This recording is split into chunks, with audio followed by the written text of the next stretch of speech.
যাচ্ছে, ও যুবক আপনার কদমে হাত রেখে বলছি অতি সত্বর প্যান্ডেলের ভিতরে চলে আসুন। আজকের মাহফিলের মূল পর্ব এখন থেকে শুরু হয়ে গিয়েছে, এজন্য অতি সত্বর প্যান্ডেলের ভিতরে চলে আসুন। যে সমস্ত চাচাজি বাবাজি প্যান্ডেলের বাহিরে অবস্থান করছেন, আপনাদের কদমেও হাত রেখে বলছি, প্রিয় চাচাজি ও বাবাজি, মেহেরবানি করে আপনারাও অতি সত্বর প্যান্ডেলের ভিতরে চলে আসুন। যেই পর্যন্ত লাউড স্পিকারের আওয়াজ পৌঁছতেছে, আমার মা বোনদের কানে আওয়াজ যাচ্ছে, আপনাদের কদমে হাত রেখে বলছি, প্রিয় মা ও বোনেরা, দ্বীনি আলোচনা শ্রবণের উদ্দেশ্যে নিরিবিলিতে বসে যান।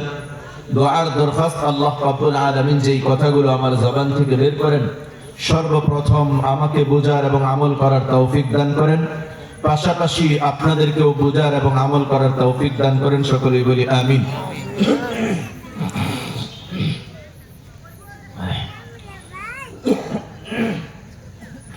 আলোচনার শুরুতে আমরা মহাব্বতের সাথে নবীজির শানে ওই দরুদটা পড়ে নেই, যেই দরুদটা আমরা প্রতিনিয়ত নামাজের মধ্যে পড়ে থাকি।